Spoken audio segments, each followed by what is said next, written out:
बाद में देखेंगे। चलिए, अब कोई प्रश्न उत्तर वगैरह देखने हो, कोई विषय हो तो उस पर बात कर लेते हैं।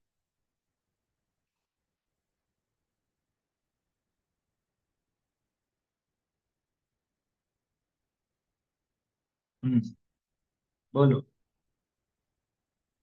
ये जो आपने अभी भजन में बोला, जाना नहीं वे प्रमादी, तो हम लोग तो जानने की कोशिश कर रहे हैं ना, तो हमारा कहीं ना कहीं तो काउंट हो रहा है ना इस चीज में। तो उससे क्या चाहते हो? नहीं वैसे भाई नहीं, इतना मतलब प्रयास चल रहा है, तो इससे क्या कहें कि अब हमको प्रमादी मत कहो, इतने मात्र में संतुष्ट हो जाएंगे? हैं? भाई देखो, मुनिराज भी आत्मलीन नहीं होते हैं तब तक प्रमादी कहलाते हैं। प्रमत्त दशा कहलाती है उनकी। जब आत्मलीनता होती है तभी अप्रमत्त कहलाता है। तो जब उनकी गिनती प्रमाद में कर ली, तो फिर अपन तो अभी कहाँ, ऐसा विचार रखना चाहिए। और एक क्वेश्चन था, मेरे हाँ। 3 क्वेश्चन है total। दूसरा क्वेश्चन ये था कि जैसे इतने टाइम तक हमें बात नहीं समझ में आ रही थी, कुछ भी नहीं समझ में, इसलिए हम लोग यहाँ पे है प्रत्यक्ष। तो अब ऐसा क्या हो रहा है कि समझ में आ रही है? ये कैसे पता चले कि अब हम लोग को समझ में आ रही है? अरे, मिठाई खाते हो तो ये पता कैसे लगता है कि मिठाई खाई? हाँ तो हर भाव में खाई है ना मिठाई तो। अरे ये तो उदाहरण। मिठाई खाते हो तो स्वाद आता है ना। दवाई मुंह पे रखते हो तो, जीभान पे रखते हो तो कड़वी लगती है ना। तो ऐसे ही ये बात रुच रही है, तो यानी कि अब दिशा ठीक है। अब फर्क पड़ेगा ना, अपने खुद के जीवन में फर्क दिखने लग जाए। ये बात आज तक सुनने को नहीं मिली या नहीं सुनी थी, या ये बात नहीं समझे थे, है ना। और अब कैसे पता चलेगी समझ में आ रही है? ऐसे पता चलेगा कि अपने जीवन की दशा बदली या नहीं, हमारी दिशा बदली या नहीं बदली, हमारी प्रवृत्तियां अभी भी वैसी की वैसी हैं। तो इसका मतलब ये बात समझी नहीं है। और हमारे जीवन की दिशा बदल गई, हमारी आदतें बदल गई, तो समझना कि अब समझ में आ रही है थोड़ी। टोडरमल जी ने लिखा ना कि मोक्ष मार्गी होने पर तो तेरी प्रवृत्ति संसारी जीवों से विपरीत चाहिए। क्या? संसारी जीवों की जैसी प्रवृत्ति होती है, जैसे संसारी जीव अन्य अन्य चीजों के प्रति लालायित होते हैं, ऐसी इसकी रुचि नहीं होती, इसकी रुचि घट जाती है। धीरे धीरे इसकी रुचि घट जाती है सांसारिक कार्यों के प्रति, है ना। तो उससे ही पता चलता है। अपन ने वो भजन वो देखा था ना, समय सार स्तुति। तू रुचिता जगत नी रुचि आल से सो, कि जगत की सारी रुचि अलसा जाती है ना। जब आत्म अनुभव आवे तब और कछु न सुहावे। ये तो आत्मानुभव की बात है, लेकिन आत्मानुभव के पहले भी जब आत्म की बात समझ में आवे तब और कछु न सुहावे। रस नीरस हो जात तत्क्षण अक्ष विषय नहीं भावे। है समझ में? टोडरमल जी ने लिखा ना, कैसा उसको उत्साह होता। अहो, मुझे तो इन बातों की खबर ही नहीं थी, मैं तो भ्रम से भूल कर प्राप्त पर्याय में तन्मय हो रहा था। तो ऐसी अंदर से ही महिमा आती है, अंदर से ही खुद का एक ऐसी ग्लानि भी आती है कि क्या किया मैंने आज तक। जैसे वो भजन में देखा ना, ये परमादित्य आत्म राम ने जाने, तो आज तक मैंने क्या किया है, ये गड़बड़ क्यों होती रही, ये सब भी महसूस होता है। और अपने जीवन की दिशा से ही पता चलता है कि सुधार हुआ नहीं। ये तो खुद को ही टटोलना है, किसी और से सर्टिफिकेट नहीं मिलेगा, है ना। अपन किसी और को सर्टिफिकेट देते भी दे भी नहीं सकते। तो सबको खुद का ही टटोलना है, क्या कि भाई मैं कहाँ खड़ा हूँ, मैं किस जगह पहुंचा हूँ, मेरी क्या स्थिति है, पहले से कुछ सुधार हुआ या नहीं हुआ। ये सब तो खुद को ही देखना है। ठीक है। और एक क्वेश्चन था, ये जो द्रव्यों की 6 द्रव्य के प्रदेश आते हैं ना, जैसे ये असंख्यात प्रदेशी है, जीव द्रव्य, फिर पुद्गल एक हम्म, प्रदेशी, बहुप्रदेशी, अनंत प्रदेशी। तो इसमें दोनों में कुछ होता है ना कि धर्म द्रव्य, धन द्रव्य, आकाश द्रव्य, एक प्रदेशी, वो मुझे समझ में ही नहीं आता।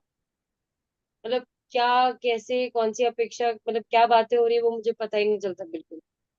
दोनों में कुछ आता है ना, दोनों में द्रव्य में पहले प्रदेश के हिसाब से बताते हैं, और उसके बाद और एक कुछ हम्म। बताते हैं ना कि ये एक है। संख्या बताते हैं, एक संख्या बताते हैं और एक प्रदेश बताते हैं।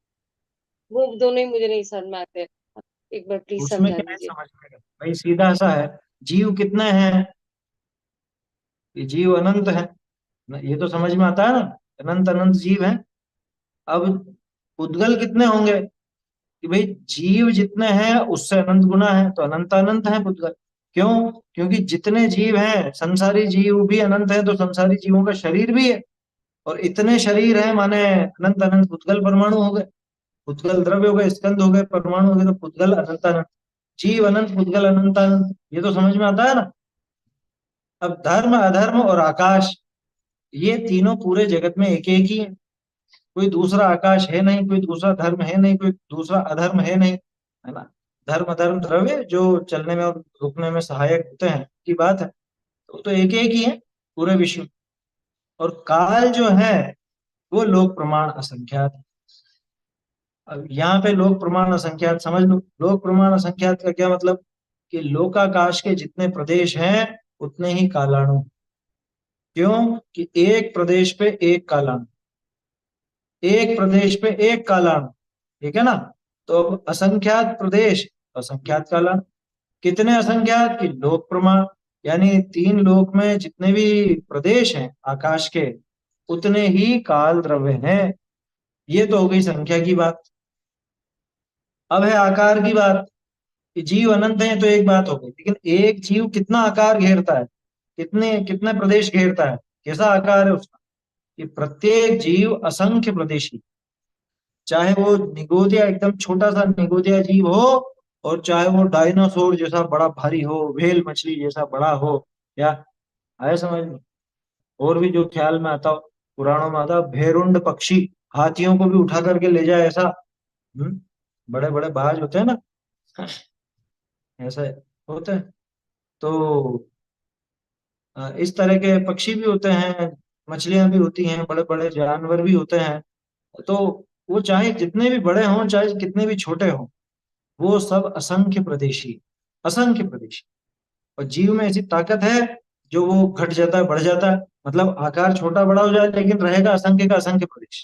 इसमें ऐसा समझना, जैसे गुब्बारा होता है ना, बलून होता है, तो वो जो गुब्बारा है, मान लो एक गुब्बारा 5 ग्राम का है, 5 ग्राम रबर उसके अंदर लगा हुआ, रबर का बनता है गुब्बारा, 5 ग्राम रबर उसके अंदर लगा। अब वो फूल करके इतना बड़ा हो जाए, तो भी गुब्बारे का यानी वो रबर का वजन कितना रहे, और वो बिल्कुल चपटा हो जाए, पिचका पिचका पिचक जाए बिल्कुल, तो भी 5 ग्राम ही रहने वाला। समझ में ही बात। तो ऐसे ही जीव कितना ही सूक्ष्म छोटा क्यों ना हो जाए, और जीव कितना ही बड़ा क्यों ना हो जाए, रहेगा असंख्य प्रदेशी। कितने हैं जीव? अनंत हैं। और एक एक जीव कितने प्रदेशी के? असंख्य प्रदेशी। ठीक है, असंख्य प्रदेशी हैं और ऐसे अनंत जीव। आया समझ में? अब दूसरा पुद्गल। पुद्गल की कहानी थोड़ी सी अलग। वो एक प्रदेशी भी है, संख्यात प्रदेशी भी है, असंख्यात प्रदेशी भी है, अनंत प्रदेशी भी, मतलब सारे लग जाएंगे उसमें। जो असली पुद्गल द्रव्य है, जिसको अपन परमाणु के नाम से जानते हैं, शुद्ध पुद्गल द्रव्य भी जिसको अपन कहते हैं, वो तो एक प्रदेशी होता है। माने आकाश के एक प्रदेश पर एक परमाणु रह सकता है, रहता है। माने वो कालाणु जितना होता है। कालाणु भी आकाश के एक प्रदेश पे रहता है।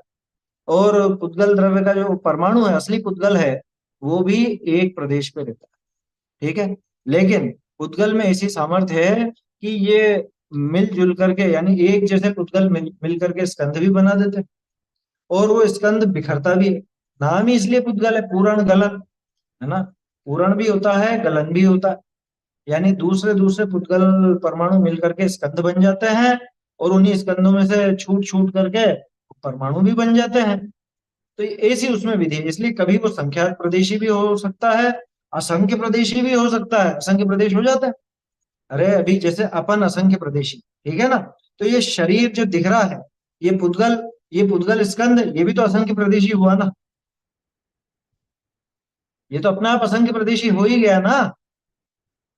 जैसे एक ग्लास है, उस ग्लास का वॉल्यूम, वॉल्यूम समझते हैं ना, घनत्व क्या बोलते हैं, तो वो वॉल्यूम मान लो 350 मिलीलीटर का। ठीक है। उसके अंदर जो पानी भरा हुआ है, उस पानी का वॉल्यूम 350 ml। और उस ग्लास का कितना होगा? उस ग्लास का भी 350। मतलब उतना तो रहेगा ही सही, ज्यादा भी रह सकता है, पानी आप कम भरो तो उतना तो रहेगा ही सही ना। तो जीव अगर असंख्य प्रदेशी है, तो जीव ने जो शरीर धारण कर रखा है, वो पुद्गल भी अपने आप ही असंख्य प्रदेशी हो ही गया। तो पुद्गल जो है, वो असली पुद्गल तो एक प्रदेशी, ठीक है ना, परमाणु, परमाणु एक प्रदेशी। और जब स्कंद बनेगा, तो वो स्कंद संख्यात प्रदेशों को भी घेर सकता है आकाश के, वो असंख्य प्रदेशों को भी घेर सकता है, और अनंत प्रदेशों को भी घेरने की उसकी सामर्थ्य है। इसलिए उसके लिए अनंत भी आता है। हालांकि कभी भी अनंत प्रदेश घेर नहीं पाया, क्यों? क्योंकि लोकाकाश में असंख्य प्रदेश हैं, अनंत प्रदेश है ही नहीं। जो तीन लोक का नक्शा अपन देखते हैं, उसमें अनंत प्रदेश नहीं है, उसमें असंख्य प्रदेश है।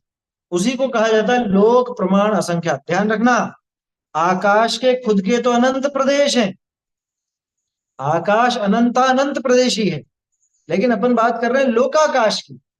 जो ये लोकाकाश का नक्शा अपन देखते हैं, तीन लोक जिसे कहते हैं, ये लोकाकाश, ये तीन लोक, ये असंख्य प्रदेश वाला है, असंख्य प्रदेश है इसमें। तो आकाश दो नहीं है, आकाश तो एक ही है, पूरा अखंड आकाश तो अनंत अनंत प्रदेश वाला। लेकिन उसमें जो बीचों बीच का हिस्सा, जिसे तीन लोक अपन कहते हैं, ये असंख्य प्रदेश है। ठीक है। तो अब जो वो पुद्गल है, पुद्गल में ऐसी शक्ति है कि अगर ये जुड़ता जुड़ता मतलब जुड़े, जुड़ने जाए और विस्तार इसका हो, तो ये अनंत प्रदेशी हो सकता है। पर होता नहीं, क्यों? क्योंकि अनंत प्रदेश है नहीं, है ना, फैलने के लिए। लोकाकाश के बाहर तो जाएगा नहीं ना, लोकाकाश के बाहर जाए तो अनंत प्रदेशी पर ना बने, लेकिन लोकाकाश के अंदर ही। तो जीव और पुद्गल का समझ में आया। अब देखना, धर्म द्रव्य और अधर्म द्रव्य ये कैसे है। धर्म द्रव्य अधर्म द्रव्य पूरे लोकाकाश में फैले हुए हैं, धर्माधर्म योग स्नेह, ऐसा सूत्र आता है, ये तत्वार सूत्र में सब डिटेल है। धर्म और अधर्म द्रव्य पूरे लोकाकाश में तेल की तरह फैले हुए। जैसे तिल में कहीं पर भी आप सुई लगाओ तो तेल ही निकलेगा, तेल ही है हर जगह तेल। उसी तरह से लोकाकाश में ये धर्म और अधर्म द्रव्य एक एक ही है, ये एक ही पूरा इतने में फैला हुआ है। ये एक पूरा धर्म द्रव्य पूरा का पूरा तीन लोक के बराबर है। और ऐसे ही अधर्म द्रव्य भी है। तो अब अपने आप ही एक ये बात समझ में आ गई ना कि कितने प्रदेशी हुआ, असंख्य प्रदेशी हुआ। क्यों? क्योंकि लोकाकाश तो असंख्य प्रदेश वाला है, और ये पूरे लोकाकाश में फैला हुआ है, इसका मतलब ये भी असंख्य प्रदेश वाला है। ठीक है। तो धर्म अधर्म ये असंख्य प्रदेश। आकाश, आकाश अनंत प्रदेशी है। कि अभी तो कह रहे थे आकाश असंख्य प्रदेश के, नहीं, लोकाकाश असंख्य प्रदेश। देखो, लोकाकाश कोई अलग चीज नहीं है, वो आकाश का वो हिस्सा है जहां पे बाकी के छह द्रव्य रहते हैं, है ना। आकाश अकेला भी रहता है, इस लोकाकाश के बाहर में अनंत अलोकाकाश है, अनंत अनंत विस्तार वाला एक ही वो अलोकाकाश। ये नाम तो अपन ने दिए लोकाकाश अलोकाकाश, असल में तो एक ही द्रव्य आकाश। ठीक है। अब उसको हमने समझने के लिए ऐसा कर दिया कि जहां पे बाकी के पांचों द्रव्य भी रहते हों, माने छह ही द्रव्य रहते हों, उसे हमने नाम दे दिया लोकाकाश। ठीक है। और ये जो तीन लोक, इसी को लोकाकाश कहते हैं।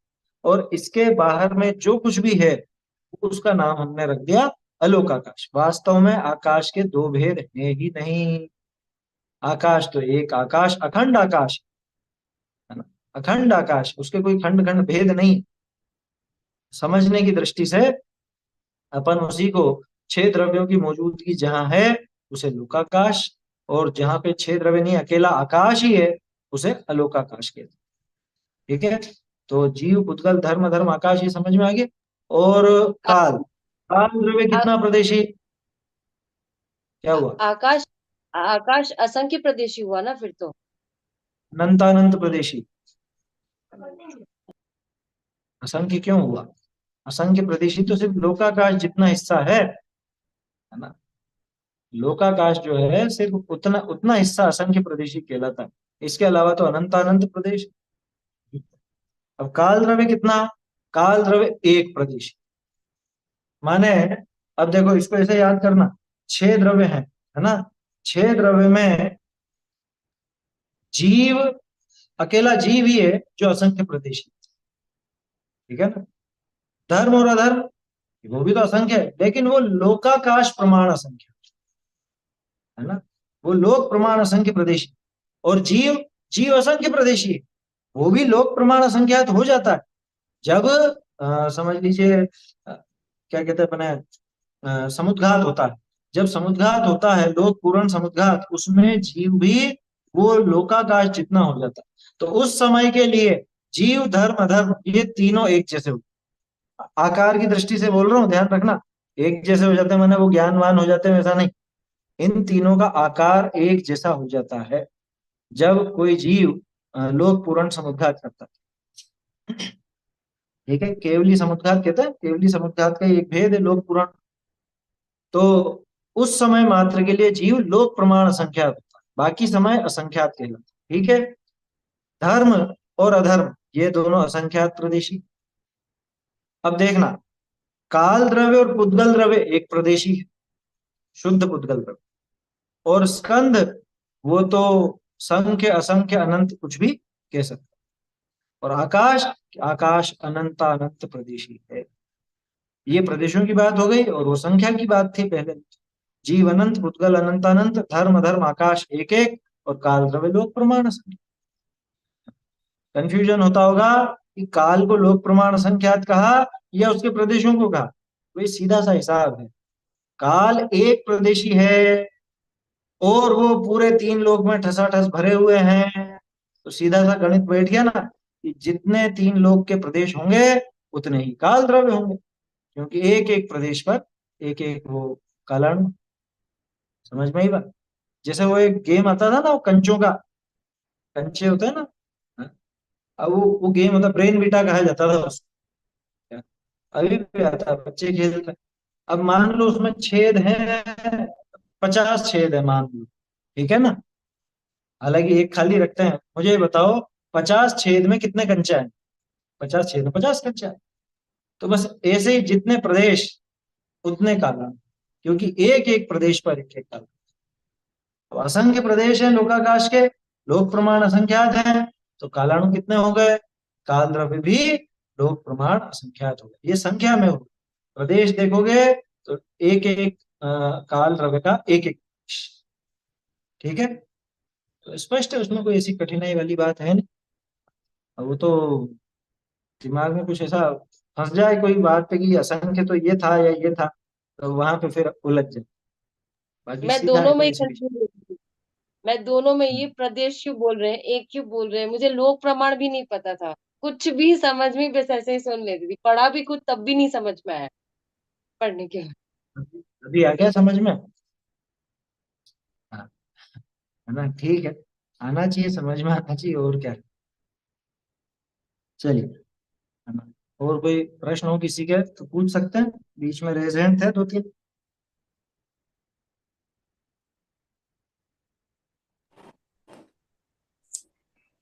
ये जो आकाश की अवगाहना देने की शक्ति है और पुद्गल में भी ऐसी शक्ति है, तो एक प्रदेश पे बहुत सारे तो रह सकते हैं, असंख्यात अनंत भी रहने में क्या दिक्कत है?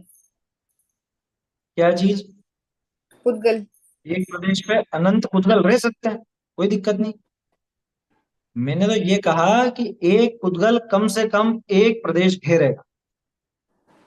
एक ही प्रदेश पे कॉमन कॉमन एक ही प्रदेश पर अनंत पुद्गल भी रह सकते हैं, कोई समस्या नहीं। जैसे एक ही प्रदेश पर अनंत जीव भी रह सकते हैं।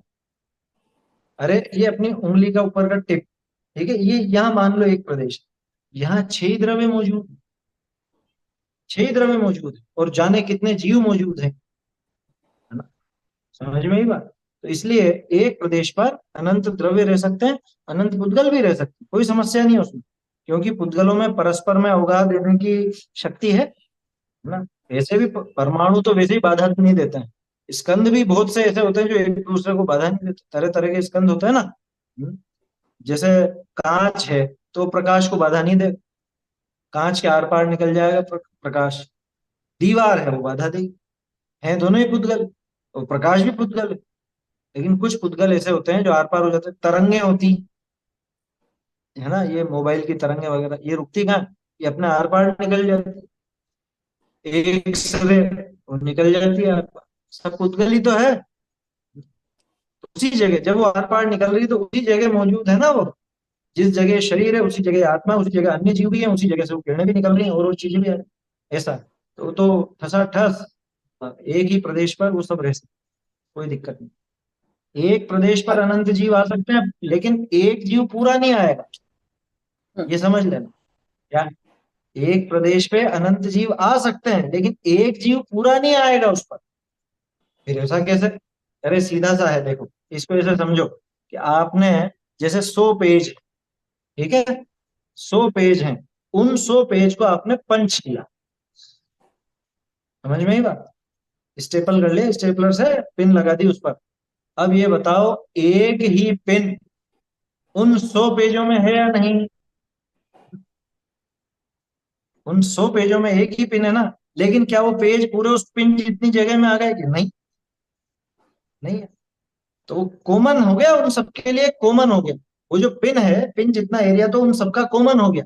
लेकिन उसके अलावा भी तो एक ही प्रदेश पर अनंत जीव भी आ जाए, लेकिन वो असंख्य प्रदेश अपने अपने अलग अलग घेरेंगे, ठीक है ना। अब इसमें एक बारीक बात और बता दूं। प्रदेश वास्तव में आकाश के ही होते हैं। क्या? प्रदेश तो आकाश के ही, क्योंकि जगह माने आकाश, आकाश ही जगह देता। वो तो आकार समझाने के लिए ये कहा जाता है कि ये इतना प्रदेशी, ये इतना प्रदेशी, है ना। जीव, उद्गल, धर्म, अधर्म और काल, ये सब जगह घेरते हैं ना, तो उसको कैसे मापा जाए? ये कितनी जगह घेरी, तो आकाश के प्रदेशों का नाम ले, इतने प्रदेशी ये जीव है, या इतने प्रदेशी ये उद्गल है, इतने प्रदेशी धर्म अधर्म। वास्तव में प्रदेश जो है वो प्रदेश तो आकाश की गणना है, आकाश की सबसे छोटी इकाई, आकाश का सबसे छोटा हिस्सा, है ना, क्षेत्र का सबसे छोटा हिस्सा, उसका नाम प्रदेश है। तो इतने प्रदेशों को घेरने के कारण वो द्रव्य इतने इतने प्रदेशी कहलाते हैं। असंख्य प्रदेशों को घेरे हैं तो असंख्य प्रदेशी, एक प्रदेश को घेरे तो एक प्रदेशी, है ना। ऐसी बात है। और जो और जीव के जो प्रदेश का है असंख्यात, ये धर्म, जीव और अधर्म, काल, हम्म इनके तो सभी असंख्यात लोकाकाश जितने ही है ना। क्योंकि मध्यम असंख्यात कुछ जो आता है परमाणु का, मध्यम असंख्यात असंख्यात, अ, हाँ क्योंकि जब समुद्र घाट में जैसे आपने बताया, तो हर एक प्रदेश पे एक एक उनके प्रदेश है, मतलब आकाश के हर प्रदेश पे एक एक हम्म प्रदेश है। तो इस हिसाब से वो असंख्यात, मतलब उतना ही अपना भी जीव का भी, कोई भी जीव हो तो हाँ, उसके उतने असंख्यात है, लोक प्रमाण जितना ही असंख्यात है। लोक प्रमाण असंख्यात प्रदेशी है वो, है ना। लेकिन हमेशा कितना रहता है कि हमेशा लोक प्रमाण असंख्यात नहीं रहता, वो कम हो जाता, संकोच विस्तार की शक्ति, है ना, घटता बढ़ता है। लोक के उस शक्ति लोक के के कारण, असंख्यात भाग हाँ, रहता है। लोक के असंख्यात में भाग, मतलब वो एक प्रदेश हो जाएगा, फिर तो एक प्रदेश पे तो जीव नहीं आएगा। नहीं नहीं, लोक का असंख्यात भी असंख्यात प्रमाण है ना, उसमें भी असंख्यात हाँ, के असंख्यात असंख्यात भेद के है। भी असंख्यात भेद भेद है, उस हिसाब से अपन कह सकते हैं। लेकिन लोक प्रमाण जैसे असंख्यात के घनाभू का असंख्यात असंख्यात, भेद करो, सूक्ष्म और एक, हाँ, एक प्रदेश घनागुल को का अगर असंख्यात गिनो, हुआ भाग, किसका? सूक्ष्म निगोजय लब्ध पर्याप्त का जो आता है हाँ क्रमांक, तो घनागुल का असंख्यात हुआ भाग वो है सबसे छोटी अवगाहन हाँ, उसकी, लेकिन वो भी वो असंख्यात ही जीव है की मतलब। सबसे छोटी अवगाहन है, सही है, वो जीव की सबसे छोटी अवगाहन, उससे छोटा जीव नहीं होगा, है ना। और उसमें भी असंख्य प्रदेश हैं, गजब की बात ये, है ना। आकाश के असंख्यात में भाग में भी असंख्य प्रदेश हो जाते हैं, है ना। जैसा भी अपन ने वो देखा था ना, जीव के भटकने का काल कितना, एक इंद्रिय का, कि वो इतने पुद्गल परावर्तन, और एक पुद्गल परावर्तन के अनंत में भाग में भी अनंत सागर हो, ऐसे ऐसे ही यहाँ समझ। तो ये तो आकाश के अलग अलग ऐसे प्रदेश हैं, और आकाश में अवगाहन देने की शक्ति है। ध्यान रखना, आकाश अवगाहन देता है, ये व्यवहार का कथन है। आकाश अवगाहन देता है, ये व्यवहार का कथन है। अगर आकाश अवगाहन देता हो तो फिर वो अलोकाकाश क्यों नहीं देता? वो तो द्रव्यों में उतनी सामर्थ्य नहीं है कि वहां पे अवगाहन दे। द्रव्य अपनी खुद की प्रदेशत्व गुण तो द्रव्य का है ना। इसको ऐसे समझो, जैसे हमारे पास ज्ञान है, ठीक है, हम ज्ञान से जानते हैं, और बाकी जो द्रव्य हैं उन द्रव्यों में प्रमेत्व नाम का एक गुण है, जिसकी वजह से वो हमारे जानने में आते हैं। उनमें अगर प्रमेत्व गुण नहीं हो तो क्या हम उनको जान सके? नहीं जान सकते, है ना। तो हमारे में ज्ञान है, जानने की शक्ति है, और उनमें प्रमेत्व गुण है। ठीक इसी तरह से आकाश में अवगाहन देने की सामर्थ्य है, लेकिन किसको? कि जो अवगाहन ले उसको, अब सारे लेते हैं, इस वजह से दिक्कत नहीं है। तो सभी द्रव्यों में प्रदेशत्व नाम का गुण है, इसलिए सभी अपना अपना आकार धरते हैं। और वो आकार कहाँ धरते हैं? कि वो आकाश के प्रदेशों पर। तो जितने प्रदेशों को धारण करते हैं, मतलब जितने प्रदेशों को घेरते हैं, उतने प्रदेशी वो द्रव्य कहलाता है। ये सब निमित्त का कथन है, व्यवहार का कथन है। जैसे धर्म द्रव्य स्वयं चलाता नहीं है, जैसे अधर्म द्रव्य स्वयं रोकता नहीं है, स्वयं गमन करते हुए जीव पुद्गल को स्वयं गमन करने में सहायक वो धर्म द्रव्य होता है। मतलब जब ये स्वयं गमन करे उस समय वो अनुकूल कहलाता है। स्वयं गमन पूर्वक ठहरते हुए जीव और पुद्गल को ठहरने में सहायक वो अधर्म द्रव्य कहलाता है। ठीक इसी तरह से स्वयं एक जगह घेरते हुए, स्वयं अवगाहन करते हुए जीव पुद्गल आदि सभी द्रव्यों को, जीव पुद्गल धर्म अधर्म आकाश काल सभी द्रव्यों, क्योंकि सब में प्रदेशत्व गुण है, तो सब अपना अपना आकार अपनी योग्यता से धारण करते हैं, और उसमें ये आकाश निमित्त कहलाता है। ऐसा निमित्त नैमित्तिक संबंध समझना चाहिए। देखो वस्तु व्यवस्था बहुत सुंदर है, अपने आप ऐसी ऐसा सिस्टम बना हुआ है, किसी को कुछ करने की आवश्यकता ही नहीं है। इधर इनमें प्रदेशत्व गुण है तो जगह लेंगे, तो उधर जगह देने वाला भी बैठा हुआ, देने वाला भी व्यवहार का कथन। देता क्या है? अपने प्रदेश थोड़ा दे देता है निकाल को। आकाश के प्रदेश तो आकाश में, जीव के प्रदेश तो जीव में है। ऐसा है। हर चीज वस्तु स्वातंत्र की घोषणा करती है, हर एक बात वस्तु स्वातंत्र को दिखलाती है। ऐसा अद्भुत है अपना जैन दर्शन। चलिए, और भी था ना एक प्रश्न किसका? जय जिनेन्द्र। मेरा प्रश्न हम्म। है, सच्चे देवशास्त्र गुरु की पहचान कैसे करें? सच्चे देवशास्त्र गुरु की पहचान कैसे करें? ये तो अपने जी, रत्नकरण शावकाचार्य में शुरू में ही दिया है ना। उसके अंदर मुझे दिया ना, वही अपने समझना है जिनेन्द्र इसलिए देव का बस लक्षण क्या? बोलिए।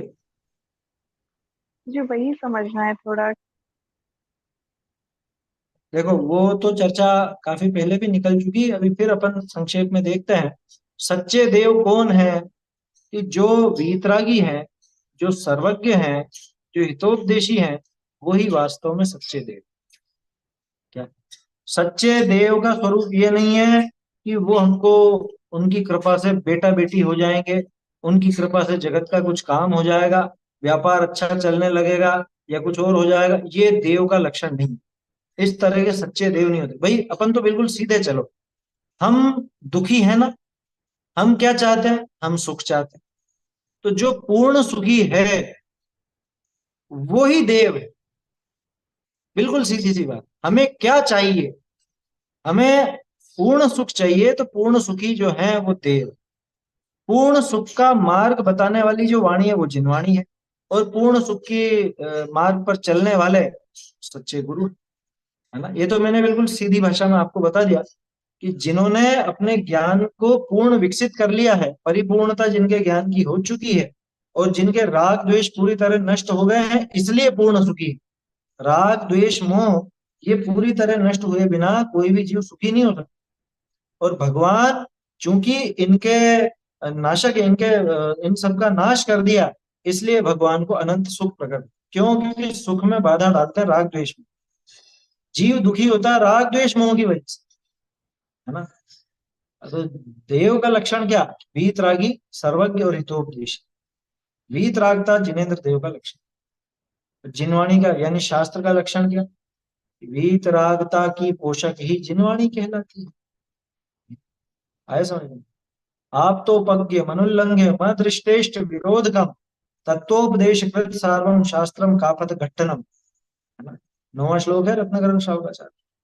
आप तो पज्ञ, आप्त के द्वारा जो कहा गया, यानी जिनेन्द्र देव के द्वारा जो कही गई है, जिनेन्द्र देव के द्वारा जो बतलाई गई है।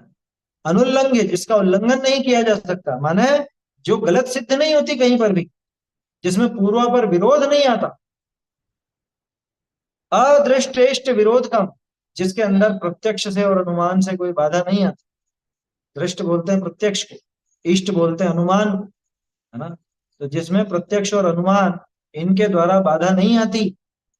और तत्वोपदेश कृत सार्वम, सबसे खास बात यह है कि जिसमें तत्व का उपदेश होता है, जिसमें वस्तु स्वरूप की बात आती है, यथार्थ तत्व दिखाए जाते हैं कि जीव कैसा है, शरीर कैसा है, ये एक दूसरे का कुछ कर धर सकते हैं या नहीं, जिनेंद्र भगवान जगत को बना सकते हैं या नहीं, ये दुनिया किसने बनाई है, ये सारी बातें, और मैं इस शरीर का कुछ कर धर सकता हूं या नहीं, ये सब बातें जिसमें स्पष्ट रूप से है, वो तत्वोपदेश। तत्वोपदेश कृत, कि जिन्होंने, जिसमें सारे तत्व का उपदेश किया गया। सार्वम, सार्वम तो सभी जगह सारे तत्व उपदेश की बात है, और सार्व माने सर्वज्ञ देव की वाणी, ऐसा सार्व।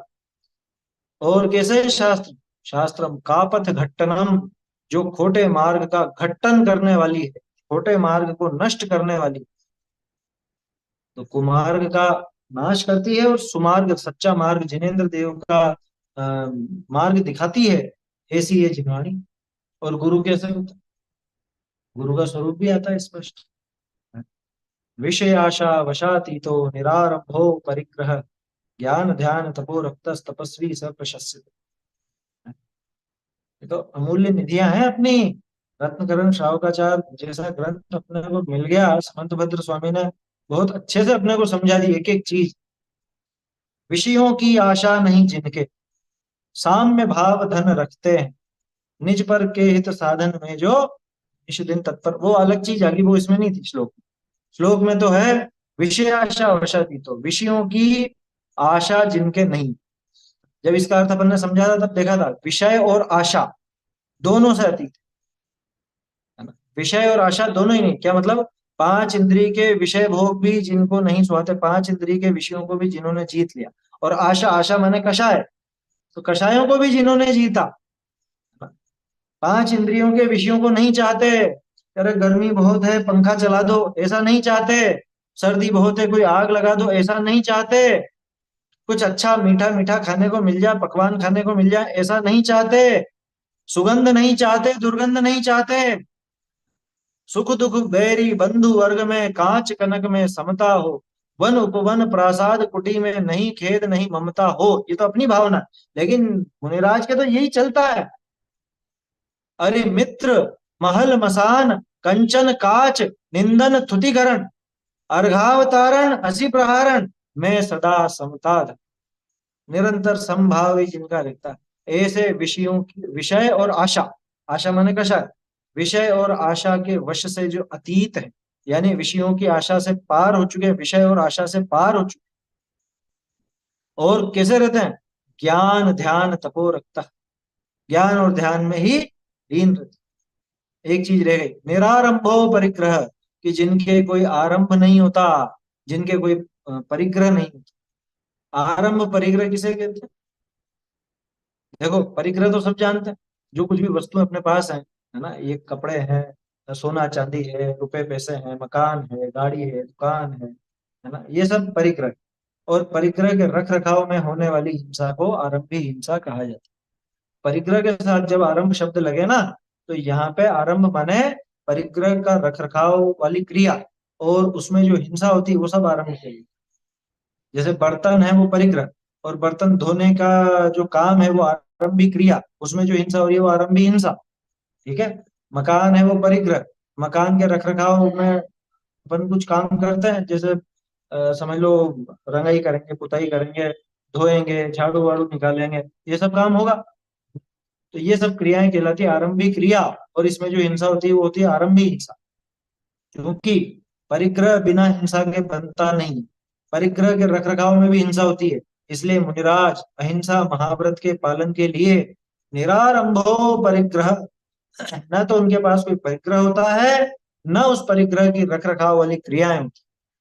मुनिराज कोई मकान नहीं बनवाते, मुनिराज कोई आरंभिक क्रिया का उपदेश नहीं देते कि तुम ऐसा कर लो तुम वैसा कर लो, शादी ब्याह नहीं कराते, व्यापार धंधे नहीं कराते, कोई सामान नहीं बेचते। ऐसे आरंभ से रहित मुनिराज होते हैं।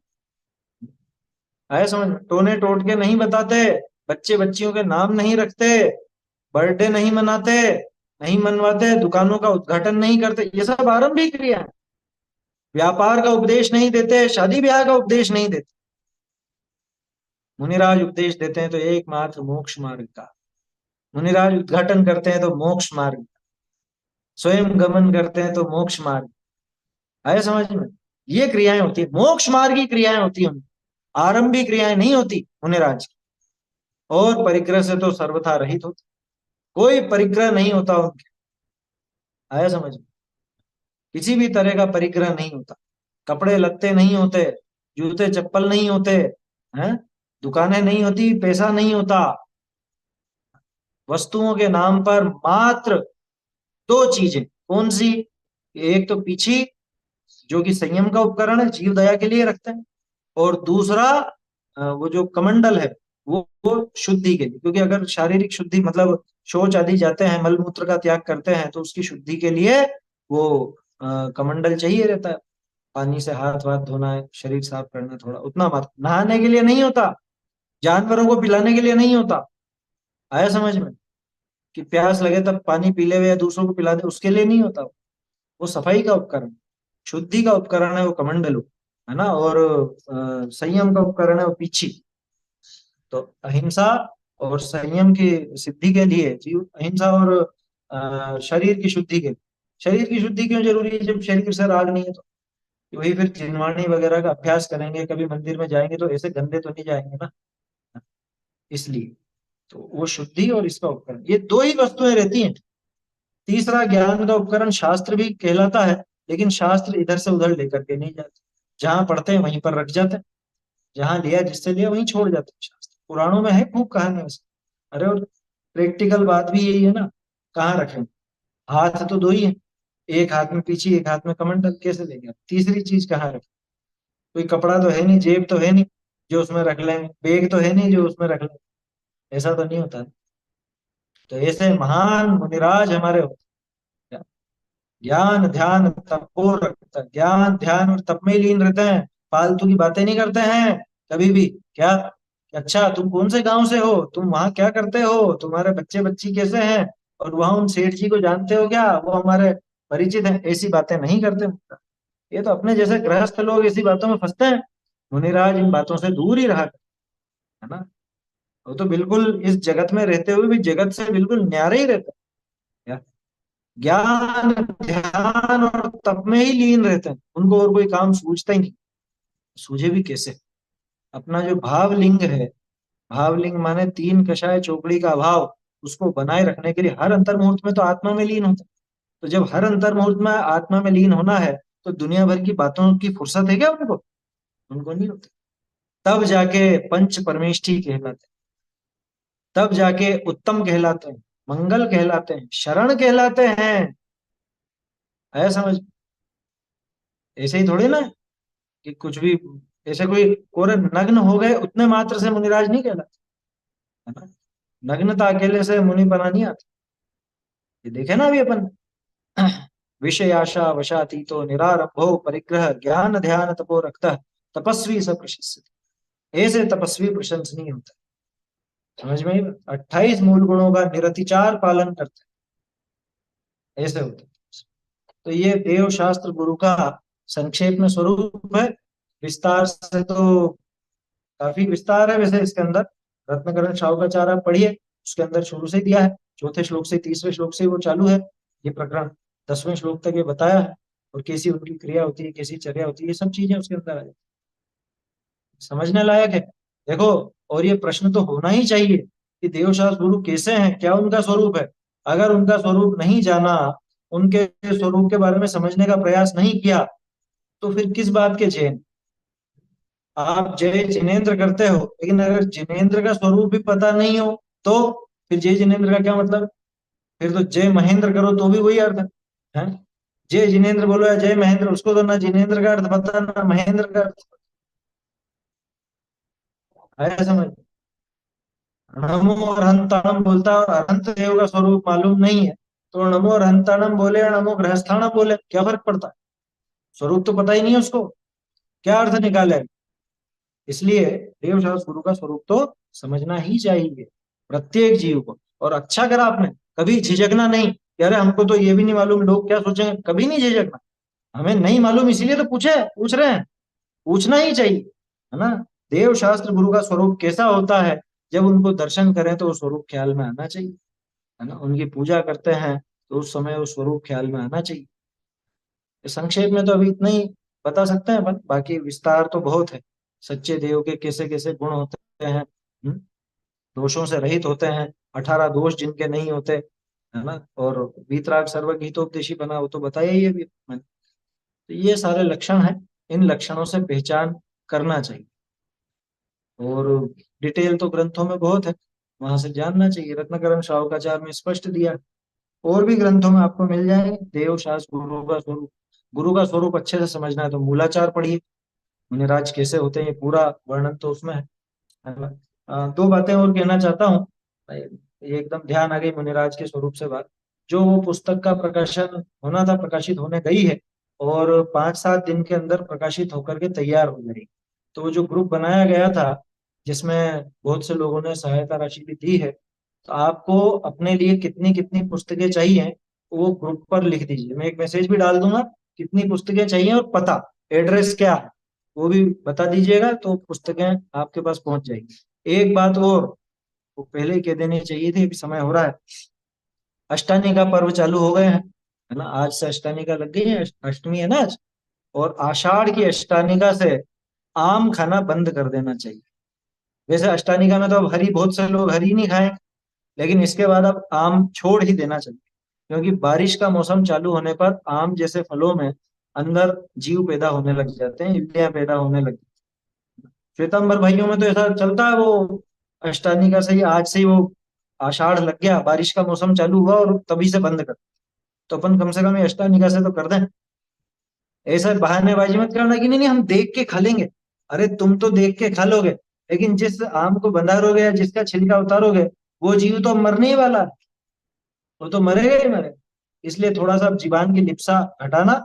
और अब आज से अष्टानिका लग गई, आषाढ़ की अष्टानिका से अब ये आम वगैरह तो बंद कर देना चाहिए। चलिए, समय हो गया है, ज्यादा हो गया है समय, समाप्त करते हैं।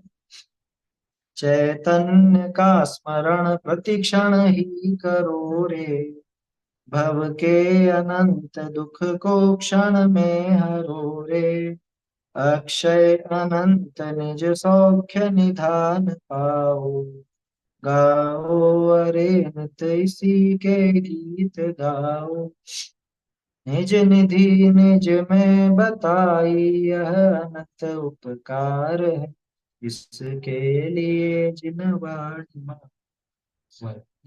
शत द्वार है सत्यनाशक जिनवाणी माता की जय हो, जय हो, जय।